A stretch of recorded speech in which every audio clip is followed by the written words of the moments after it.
claro, o benchmark é importante, tem esse papel, porém ver a sua evolução dentro da sua fazenda, onde você está hoje, no ano 2 o que você conseguiu, até atingir o ano 5, ano 10, etc, etc. Então, se comparar para ver se você está evoluindo, também tem um papel tão importante como se comparar com outras fazendas.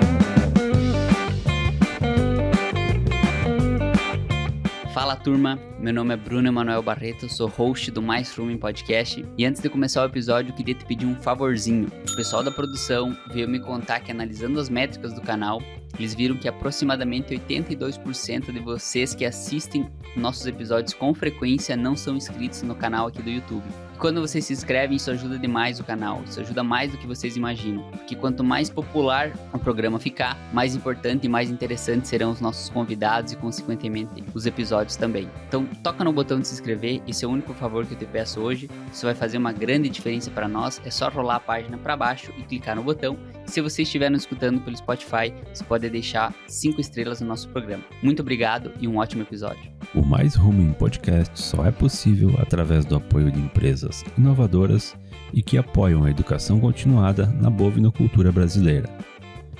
Tortuga, há 70 anos liderando o avanço no campo.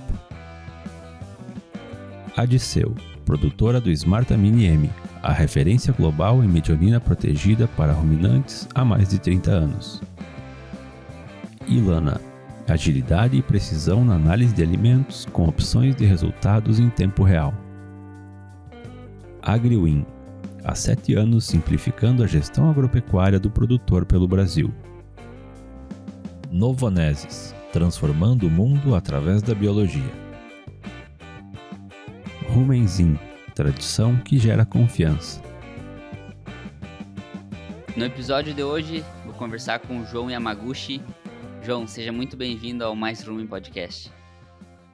Obrigado pelo convite por estar participando aqui com você. Show de bola, João. Eu sempre gosto de começar com uma pergunta para você se apresentar para a nossa audiência, se você não se importar.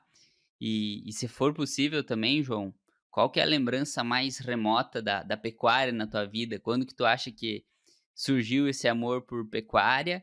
Quais que foram os caminhos que você pegou para até chegar onde está hoje dentro da DSM Tortuga?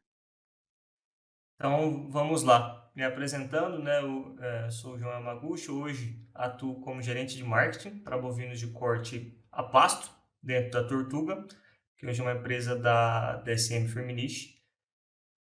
Sou zootecnista, formado na Unesp Jabuticabal, formei no fim de 2011.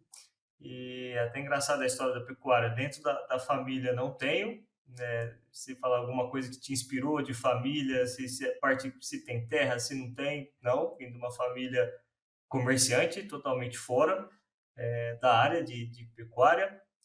Porém, quando eu revisito até as lembranças de pequeno que a família gosta de guardar fotos, eu tenho foto com 2 anos de idade no Parque de Exposições de Ribeirão Preto, que é minha cidade natal, junto com os animais de elite, Olha aí. naqueles barracões, e até quando, para formar, né, que a gente precisava pegar foto para formatura, fotos de pequeno e a foto atual, quando eu fui resgatar isso aí, eu vi que eu já tinha bastante fotos com gado. Então, começou ali, paixão por animais. Claro, quando a gente vai definir, surgiu aquela dúvida entre veterinária e zootecnia, quando você pega aqueles livros para entender qual é o conteúdo de curso. Então, desde quando eu bati o olho e realmente entendi a diferença, não tive dúvida. Então, todos os vestibulares que eu prestei foi focado em zootecnia, justamente por não ser tão fã assim da área clínica, mas a parte realmente que envolve produção. E a zootecnia, pelo menos quando eu li nesse início para decidir a carreira, foi a que chamou a atenção. E quando entrei na faculdade, desde sempre trabalhando com ruminantes. Então, desde o primeiro estágio, trabalhando sempre com ruminantes. Meu trabalho de conclusão de curso foi com ruminantes, associado à forrageira tropical, silagem conservada, também foi um ponto importante do meu trabalho de conclusão de curso. Então, essa foi minha carreira acadêmica, vamos falar assim. Então, depois que eu já finalizei o curso, meu estágio curricular obrigatório já foi numa empresa de nutrição animal, então já sempre iniciei a carreira, passei por estagiário, trainee até chegar consultor técnico de campo no estado do Mato Grosso do Sul. E na Tortuga eu iniciei minha carreira em 2015, onde eu estou até hoje. Acabei de fazer 10 anos de atuação, começando pela área técnica, consultor técnico de campo, depois subi para coordenador, gerente técnico e de um ano e meio para cá esse desafio como gerente de marketing.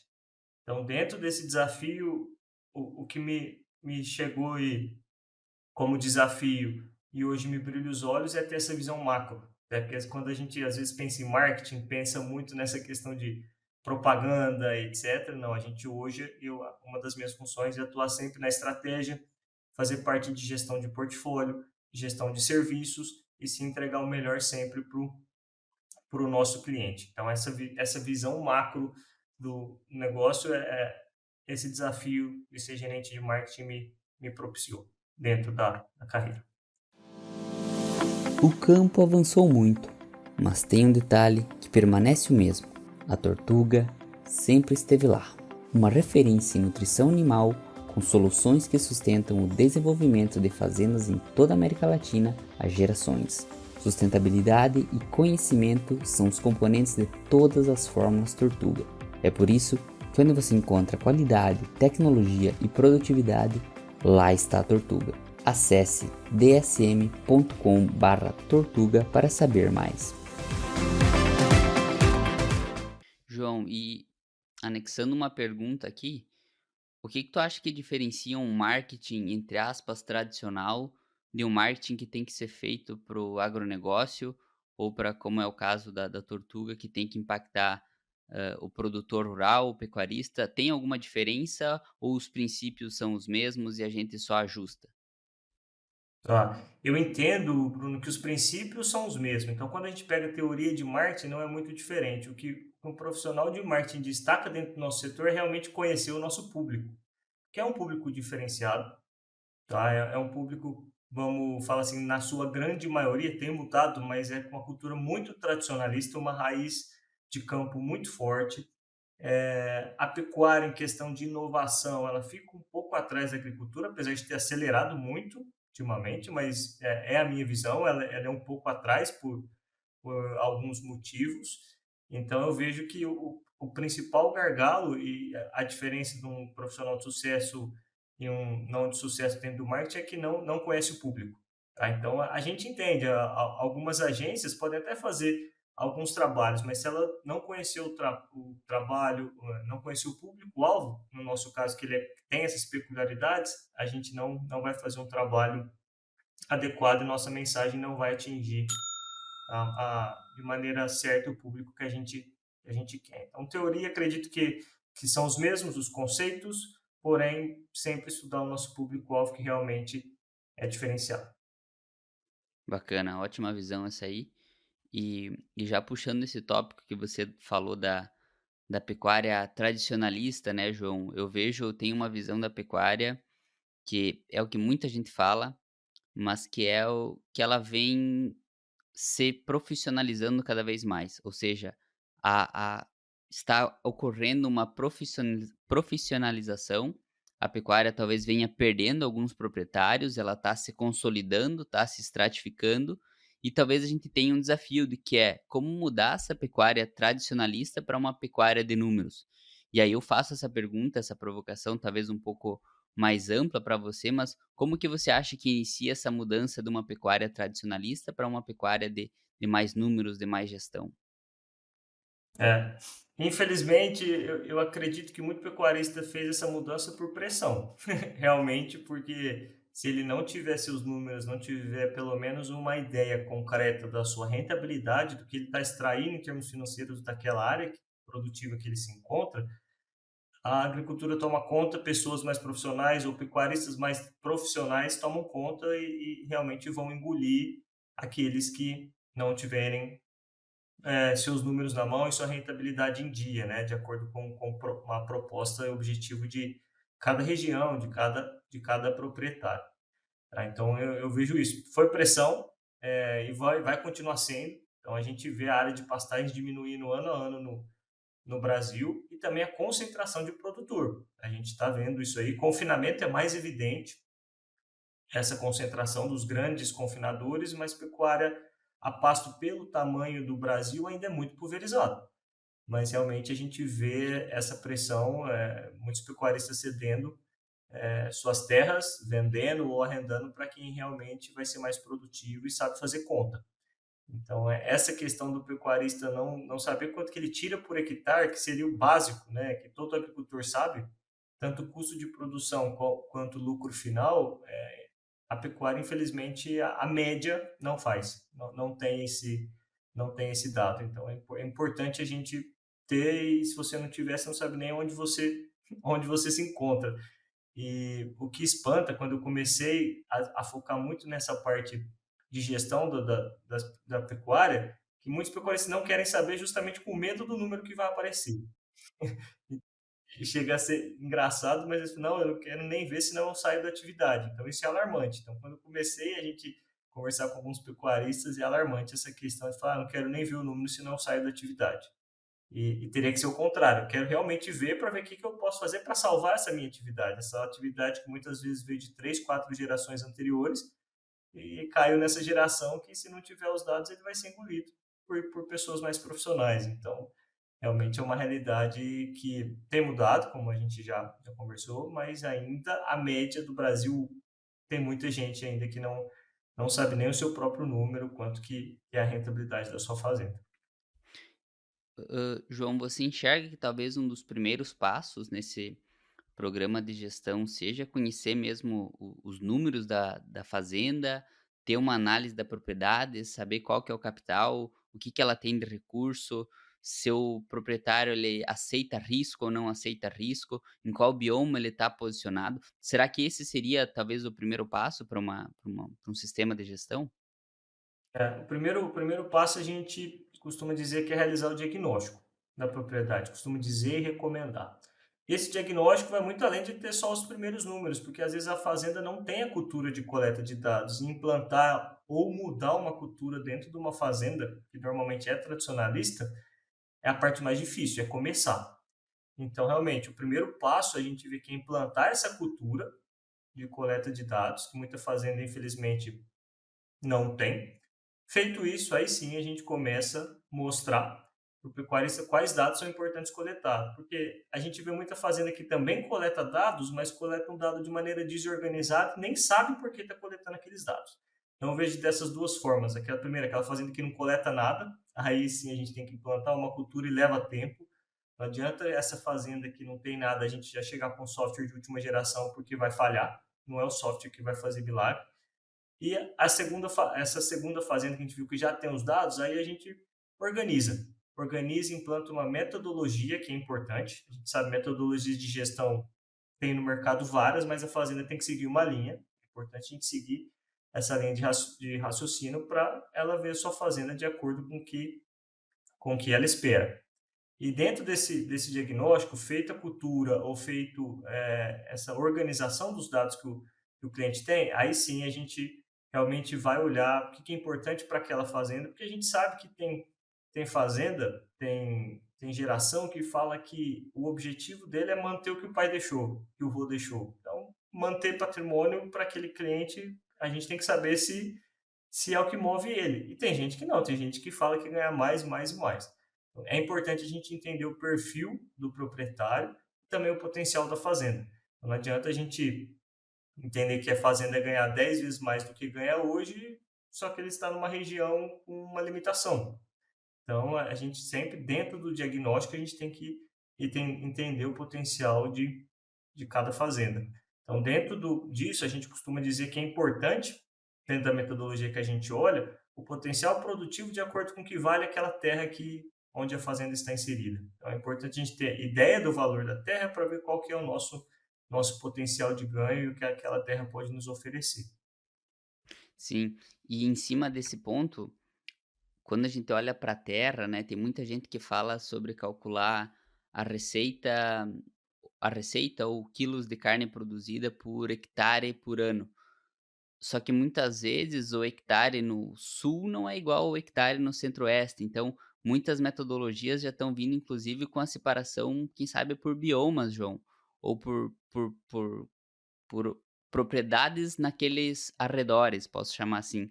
E aí eu acho que tem uma ferramenta que vocês usam ou um suporte que vocês têm que é o do benchmark. Então, qual que é a importância, João, de você comparar laranja com laranja, vamos chamar assim? É fundamental, né? Benchmarking, para quem ainda não é familiar com essa expressão, nada mais é que comparar o resultado da sua fazenda, no nosso setor, né, da fazenda, com outra, desde que sejam avaliadas dentro da mesma metodologia. Então, é importante isso. A ferramenta benchmarking, quando a gente compara um N de fazendas grandes, sempre utilizando a mesma metodologia, aí sim ele é eficaz. E aí ele tem esse poder de realmente, eu tenho que me comparar com quem eu sou comparável. Se eu estou no Rio Grande do Sul, eu tenho que comparar com fazendas dentro da minha realidade. Se eu estou em Rondônia, também, mesma coisa. Se eu estou no Nordeste, também tenho que comparar. Claro, normalmente quando a gente lança algum tipo de benchmark é geral para o Brasil, mas aí cada fazenda, que é acompanhada sempre por um técnico, esse técnico tem que fazer essa comparação com as fazendas, com vizinhos, com a realidade que aquele produtor se encontra. Tá? Então, o benchmark é uma ferramenta poderosíssima nesse sentido, de eu comparar. Mas eu costumo dizer que o benchmarking principal é comparar a sua evolução, é comparar com você mesmo. Tá? Claro, o benchmark é importante, tem esse papel, porém, ver a sua evolução dentro da sua fazenda, onde você está hoje, no ano 2 o que você conseguiu, até atingir o ano 5, o ano 10, etc, etc. Então, se comparar para ver se você está evoluindo, também tem um papel tão importante como se comparar com outras fazendas.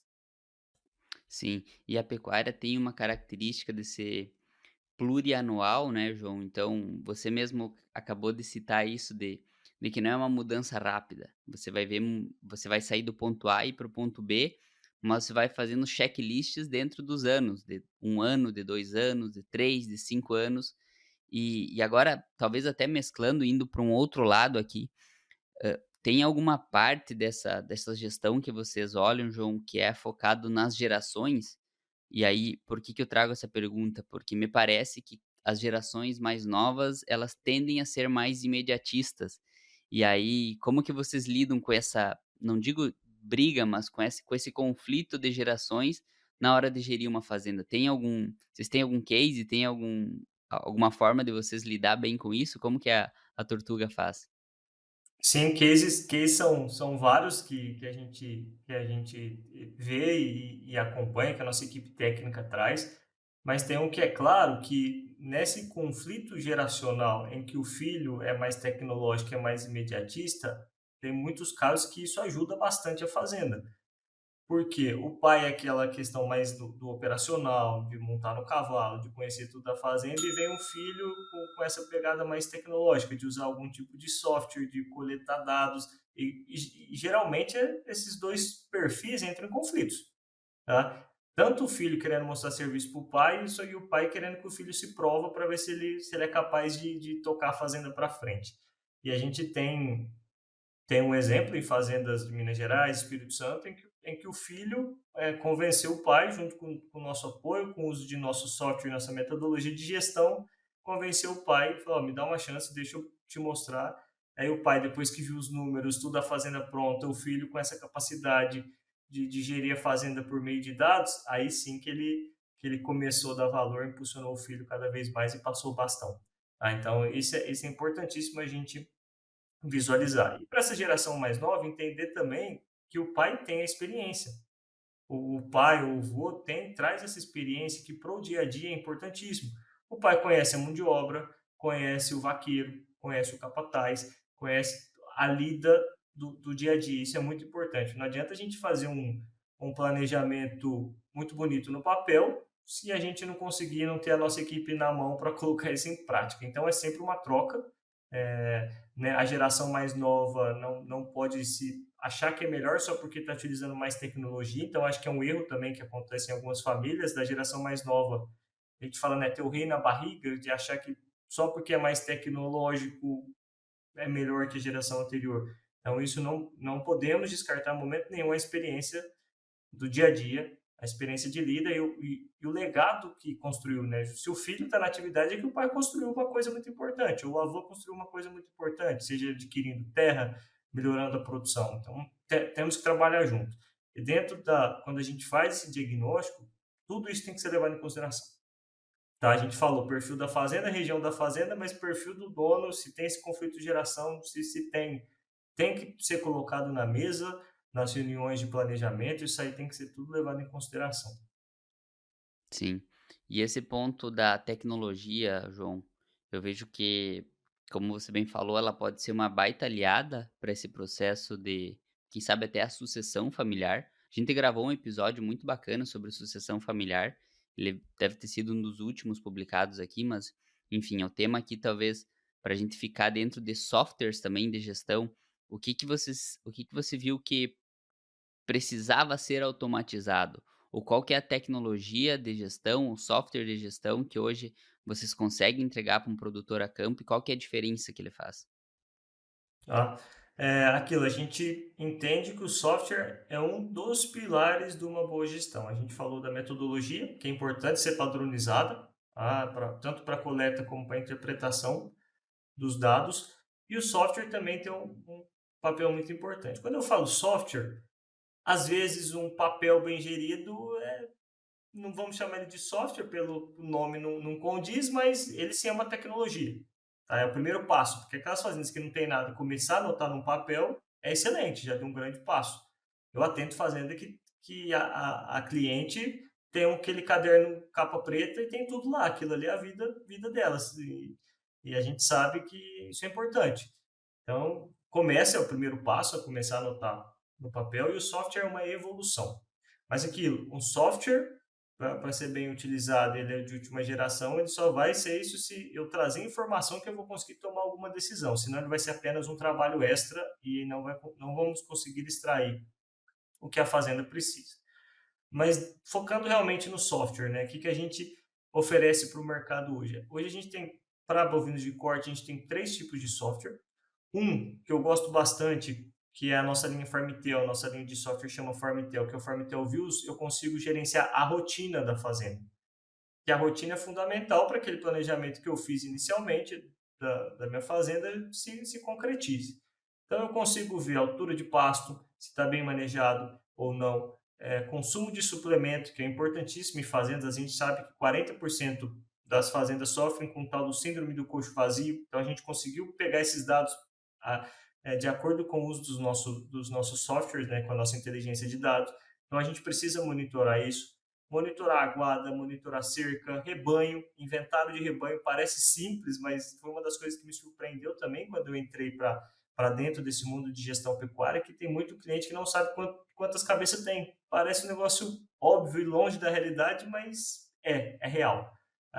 A contabilidade não bate muitas vezes. Se eu tenho 100 cabeças, morreram 2, no mês seguinte eu tenho que ter 98.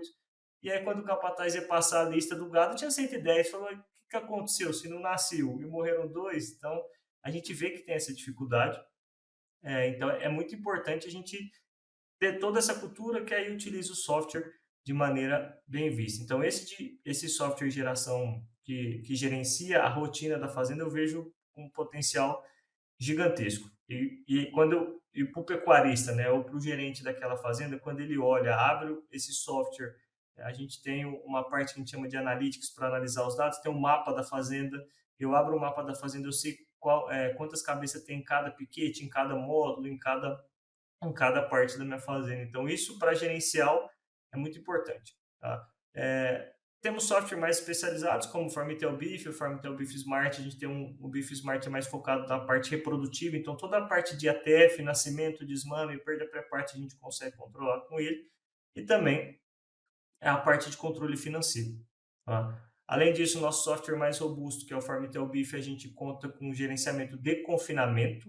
A gente sabe que gerenciar confinamento é bastante complexo, é uma operação, muito dinheiro envolvido, então a gente precisa gerenciar cada detalhe do confinamento. Então a gente tem diversos tipos de software. Aliado a isso, hoje a gente tem uma plataforma online que faz tanta coleta de dados zootécnicos quanto coleta de dados financeiros do cliente, que através dessa plataforma online que a gente chega no nosso benchmark aí que o ano passado contou com mais de 110 fazendas. Tá? Então, a gente tem hoje ferramenta suficiente para entregar para o pecuarista o seu diagnóstico e junto com o nosso técnico a gente planeja o próximo ano safra, 4 anos, 5 anos, 10 anos, de acordo com a visão de cada fazenda. Então, o software, na minha visão, é um dos importantes pilares para a gente fechar e ter rentabilidade da fazenda. Então, é importante quando a gente usa, independente do tipo de software, contar com suporte,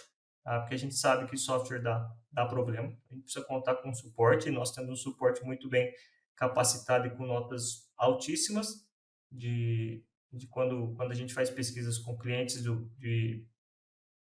como que eu falo, de satisfação do cliente, notas altíssimas dentro do nosso suporte. Então é importante a gente ter esse suporte, só que é importante a equipe que vai implantar esse software, então aí a extensão rural, a parte técnica vai ser muito importante, precisa que todo mundo esteja alinhado no propósito, não tenha dificuldade com ferramenta, então esses softwares, o software de pecuária tem que ser muito intuitivo, que hoje a gente trabalha com uma categoria, tem muita gente fazendo que não tem estudo suficiente, então por isso que o software tem que ser intuitivo para não ser tão trabalhoso, não demandar tanta leitura. Então, para aquela mão de obra, a gente tem exemplos de fazendas que a mão de obra não tem leitura e consegue usar o software de maneira perfeita.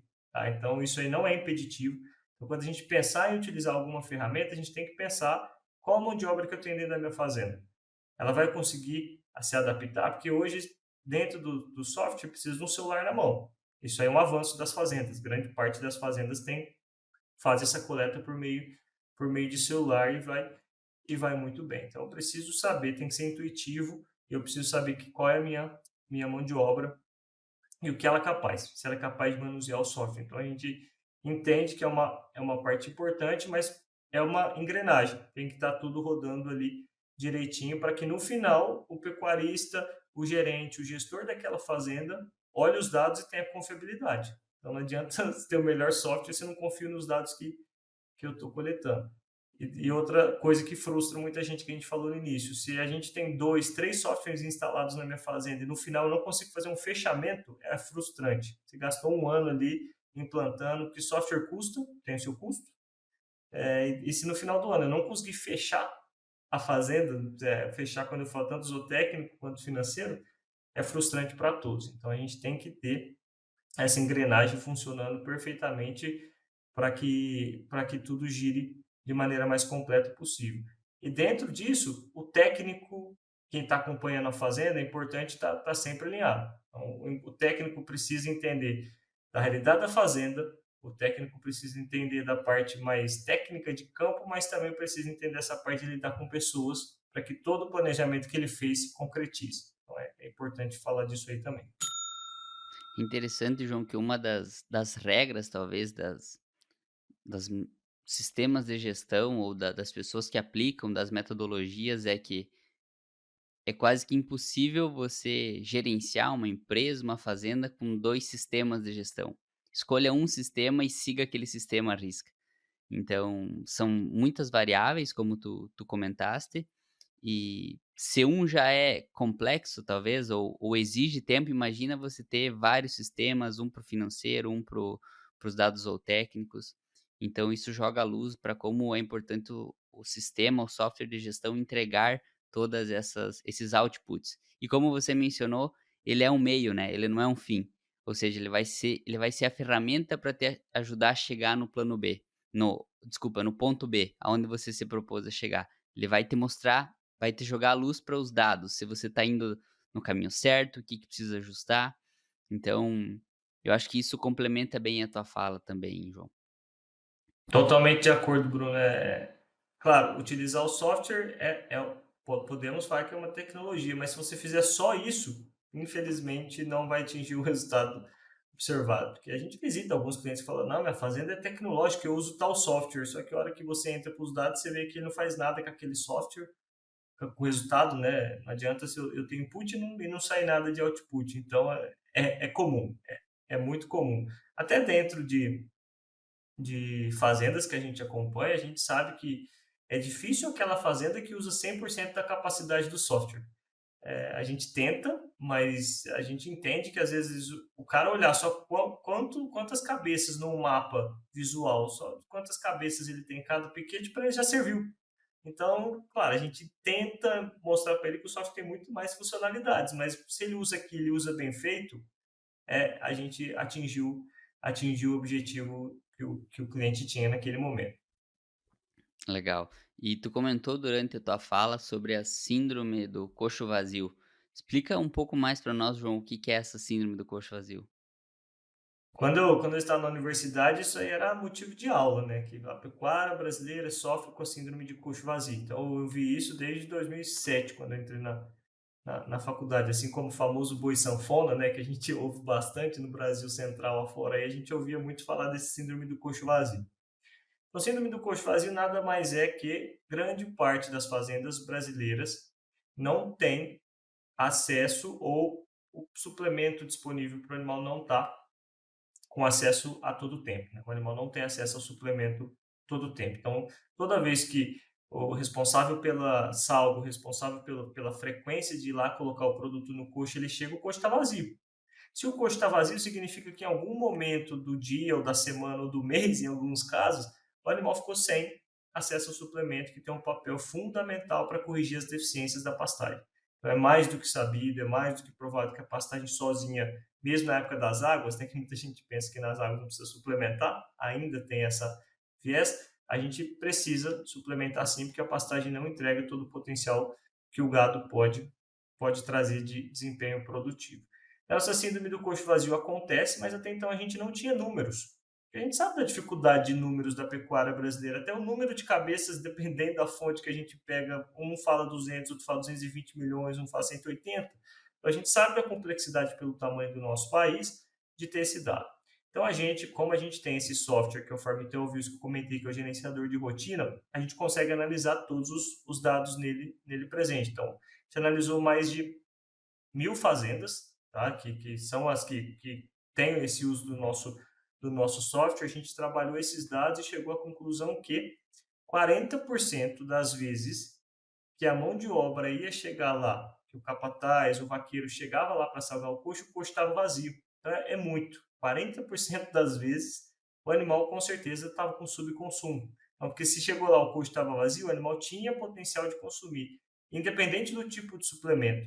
Tá? Mas, claro, suplementação mineral comum é o que mais ocorre no Brasil, aquele suplemento mineral de consumo de 100 gramas cabeça dia, por exemplo.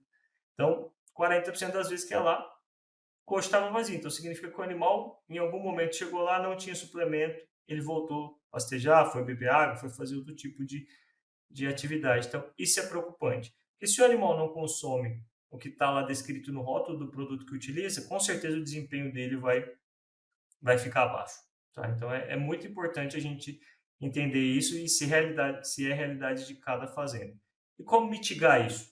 Então, a parte de extensão é muito importante tanto para o pecuarista quanto para a mão de obra dele entender, primeiro, a importância de não ter coxo vazio e também como melhorar isso. Melhorar a frequência de salga, entender tamanho de lote, entender disponibilidade de coxo. Tem muita fazenda, principalmente essas mais tradicionais, que tem coxos, chega a ser até bonitos. Porém, por algum motivo, por descuido ou por falta de manutenção, o animal não acessa o coxo. Porque choveu muito, formou poça d'água, o coxo ficou alto, de tanto que os animais iam lá, não teve nenhum tipo de manutenção, não cascalhou, não concretou a base do coxo, por N motivos. O coxo bonito está lá disponível, só que o animal não chega. Então, dentro desses 40% que está vazio, tem diversas falhas dentro do processo, como realmente a mão de obra não salgou, só que às vezes também tem algum problema de estrutura. Seja a estrutura logística da fazenda, que o coxo está numa logística muito dificultada, e isso também vai contribuir muito para a mão de obra não ir menos vezes do que o necessário. Então, isso aí é muito comum. A frequência de abastecimento, o vaqueiro põe lá suplemento para 3 dias, só que volta a cada 7. Aí é óbvio que isso a gente conseguiu coletar nessa análise também. Então, normalmente ele coloca suplemento para 2 dias, só que volta depois de 4. Então, realmente vai faltar. Também a gente entender a capacidade do nosso coxo, Porque se eu coloco sal para 2 dias, provavelmente é porque eu já enchi meu coxo, mas se eu voltar lá depois de 4 dias, realmente vai estar vazio. Então, a gente sabe dessa deficiência de fazendas, é realidade, mas a extensão, os técnicos, para treinar a equipe, treinar os gestores, é fundamental para a gente diminuir essa frequência e esse número de 40% das vezes que fomos colocar sal no coxo e o coxo estava vazio. Então, é isso que a gente chama de síndrome do coxo vazio. Pode ter o melhor suplemento, o técnico formulou a empresa mais idônea do mercado. Se não chegar na boca do boi, na boca do ruminante, não vai fazer o efeito desejado. Então a gente tem que ter esse cuidado. Sim. E um ponto que anda muito ligado a isso, João, é a reprodução também. E eu sei que é um tema que você gosta de falar sobre a nutrição para garantir o score de condição corporal correto na hora de entorar ou na hora da estação de monta, na hora da IATF. Que resultados ou quais são os indicadores que a gente tem que olhar para as matrizes para garantir que o score de condição corporal está certo e para eventualmente até corrigir isso com uma suplementação, com uma nutrição de alta tecnologia. Você já falou um ponto. Primeiro a gente precisa monitorar o score. Então é o primeiro ponto. Tem fazendas, sim, bem profissionais que separam lotes até por score. Isso aí é fundamental para a gente adequar a suplementação para cada objetivo. Mas realmente, primeiro passo, monitore o score. E agora, essa época que a gente tá gravando, entre maio e junho, é o pico de desmama no Brasil. Tá? Então, grande parte dos bezerros estão sendo desmamados nessa época que a gente está agora. E, para mim, eu considero como um dos períodos ideais para a gente avaliar esse score, porque a gente tem um tempo até a próxima estação de monta. 3, 4 meses, 5 meses, dependendo quando a fazenda começa a estação de monta. Então, eu considero ideal. Primeiro passo, desmamei o bezerro, avalie o score da minha vaca. Tá? Seja ela multípara, primípara, cada uma tem a sua particularidade. Por que isso é importante? Para aquela vaca que desmamou o bezerro e ela está num score 3, uma multípara com score 3, está excelente. A gente sabe que vai ter uma seca aqui no meio, mas a multípara ela se mantém bem com um simples suplemento mineral com ureia nessa época seca. Então eu consigo manter o score dela com suplemento mineral com ureia na estação seca, no Brasil Central, tá falando aqui de Brasil Central, e ela vai chegar na estação de monta em outubro, novembro, com score 2,75, 3, que para uma multípara, com certeza, se for o caso de ATF, ela vai dar acima de 50%. Na primeira ATF, sem problemas nenhum. Mas, por exemplo, se uma primípara está no score 2,75, 3 agora na desmama, ela vai perder com certeza na seca, pela particularidade dela. Tá? E se a gente não recuperar esse score nesse período até a próxima estação de monta, com certeza eu vou ter problemas, que a gente sabe a dificuldade de uma primípara atingir se ela não tiver com bom score corporal. Então, olhei, ela está com score abaixo de 3 e eu preciso que ela chegue com score 3 na estação de monta, aí sim eu preciso mudar minha suplementação. A mesma da vaca multípara não vai funcionar. Então tem que trabalhar com suplemento proteico, em alguns casos até proteico energético, funcionando como um flush ali nos 30 dias pré-monta, para a gente recuperar o score dessa fêmea e ela voltar a emprenhar na próxima estação sem problema nenhum. Então sim, tem que olhar o score para eu adotar esse tipo de estratégia nutricional. Tá? Além disso, a gente está falando de suplemento, mas o pasto também é fundamental. Para aquelas vacas multíparas que ela tem essa facilidade de manter score, ou mesmo com score 2,75 ela tem uma boa taxa de prens na estação de monta, as primíparas têm que ficar com o melhor pasto, porque a demanda dela é maior. Então, não é porque a gente está inventando. A primípara está em crescimento, lactação e precisa ainda pensar em ciclar para a próxima estação de monta. Então, o desafio energético dela, o déficit energético que ela passa se a gente não corrigir, vai estar mais que evidente. Então, meus melhores passos também têm que ser destinados às categorias mais exigentes, no caso de uma fazenda de cria, primíparas. Então, eu tenho que estar sempre atento a isso e medir esse score. Tá? Então, tudo de novo a gente remete ao fato da gente controlar. E controlar score de vaca é fundamental para uma fazenda de cria ter sucesso. Muito bom, João, muito bom. Eu acho que a gente passou por talvez um dos os 3 principais pilares de gestão que vocês acreditam, que a metodologia, os softwares para ajudar, ou seja, as ferramentas que a gente tem, e nesse último ponto também a nutrição. João, tem alguma coisa a mais que tu queira complementar, que tu acha que é uma boa prática das fazendas que você desculpa, nas fazendas que você atende? O que mais que tu poderia complementar aqui? Até puxando a sua fala aí, a gente internamente aqui para o mercado, a gente expõe isso como a tríade, né? Esses três pilares a gente entende como uma tríade de sucesso, tanto da pecuária quanto nosso como empresa. Então, o que, que é composta essa tríade para resumir? Softwares é um pilar importante, como a gente já descreveu. Metodologia, acompanhamento e gestão é um segundo pilar muito importante. E o terceiro pilar, nutrição. Então, são três opções que a gente leva ao mercado, a gente leva um pacote completo para os nossos clientes obterem o melhor sucesso possível dentro da sua atividade. E quando eu falo em nutrição, né, a marca Tortuga é a marca mais tradicional e a marca mais lembrada em Top of Mind, e hoje sim, sempre, desde a sua fundação como líder de mercado, a gente também não para no tempo, né? Se eu pego uma sequência aí de suplementação desde a década de 50, a gente viu que década por década foi melhorando essa questão de nutrição, de suplemento. Então, na década de 50, por exemplo, suplementar o gato com sal branco era tecnologia naquela época. E a gente sabe que pecuarista, infelizmente, ainda suplementa com sal branco em parte do Brasil. Então, nas apresentações, a gente costuma dizer que o pecuarista hoje que utiliza sal branco apenas na suplementação está na tecnologia, entre aspas, da década de 50. Então, você vê como a pecuária ainda tem passos largos aí para se desenvolver. Então, dentro da parte de nutrição e suplementação, que é um dos nossos pontos fortes, a gente vem desenvolvendo coisas a cada década. Então, desde a utilização de ureia, depois passou por farelados, suplementos proteicos energéticos, e a partir de 2000 ali, a gente entrou na era dos aditivos. E aditivo a gente sabe, existe um monte. Tem os mais ionóforos, como monenzina, por exemplo, muito bem consolidado no mercado. E aí a gente está trazendo novidades para o mercado desde o ano passado, que são aditivos fitogênicos. Então a gente está numa era de aditivos que não são mais considerados antibióticos, vindo de plantas e tendo mesmo a mesma função e não prejudicando o desempenho, muito similar com os ionóforos tradicionais utilizados no mercado hoje. Então a gente tem evoluído muito também nesse suplemento. E aquilo, para resumir o que a gente conversou também, não adianta ter o melhor suplemento se ele não tiver no custo disponível para os animais.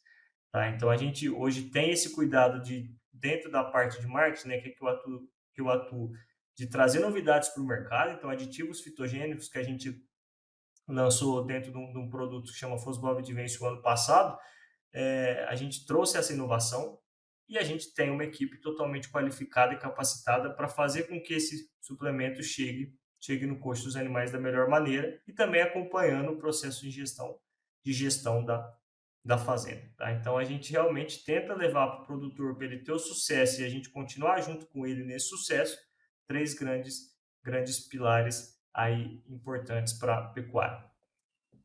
Boa, muito bom, João. Quero agradecer, se encaminhar aqui para o final e agradecer pelo teu tempo. E a gente acredita muito no papel dos livros, João.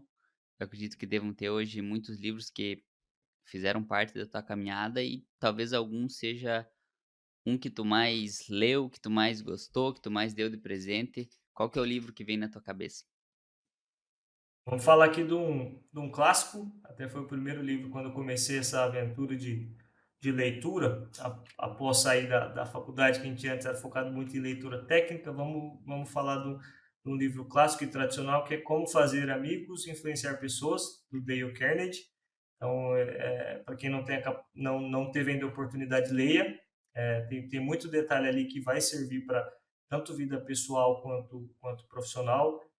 Algumas coisas, apesar do título, muitas vezes não é tão atrativo, muita gente acha que é um livro bobo, né? Como fazer amigos, mas ali tem muitas dicas de realmente como você se posicionar, como você se comunicar, como você ser parte importante para as pessoas lembrarem de você. Então, independente da carreira, independente do nicho que a pessoa vai escolher para atuar, o livro traz com certeza aí bastantes insights para a gente ter uma carreira de sucesso e ter uma vida pessoal aí também com o mesmo sucesso. Então, acho que é um dos livros que eu indicaria, que toda vez que eu tenho alguma dúvida, eu consulto ele para reler alguns conceitos e foi muito importante para mim. Ainda é, né? É bastante importante para mim a leitura desse livro.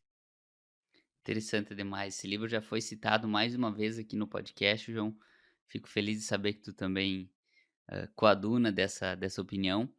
E por último, João, gostaria de saber ou que você informasse para a audiência aonde que o pessoal pode ter mais informações ou entrar em contato com o time da Tortuga, qual que seria a tua mensagem final, teus contatos, onde que o pessoal pode, enfim, saber mais sobre essas tecnologias, sobre esse tripé que a gente apresentou aqui. Hoje a gente está muito ativo nas redes sociais, tá? Por meio de duas contas, que é Tortuga. Tá? Então, se você digitar Tortuga no Instagram, .smfurminish vai encontrar. E um outro Instagram que a gente chama de Apecuária de Precisão, que aborda muito, muito fortemente essa questão da tríade que eu trouxe, né? Que é gestão, software e nutrição. Então, são duas redes sociais bastante importantes. A gente tem um canal no YouTube, que a gente tem um noticiário Tortuga, que traz tanto informações do dia a dia, entrevistas atuais e também conteúdos técnicos bastante importantes aí para todo o mercado. Tá? Então a gente está bem ativo no Instagram, YouTube, então pode ficar à vontade para contactar. Também tem o site, né? Caso tenha dúvidas de portfólio, de produtos, fiquem à vontade para nos contactar, que a gente tem equipe espalhada aí por todo o Brasil. Show, muito bom, João. Quem for pro YouTube aí da Tortuga vai ver que tem várias vezes o João já apareceu lá e vai ver muito a cara dele lá também. Mas, João, quero agradecer pelo teu tempo mais uma vez, agradecer a nossa audiência também e até o próximo episódio. Obrigado, Bruno. Excelente conversa. Estamos aí à disposição para alguns próximos.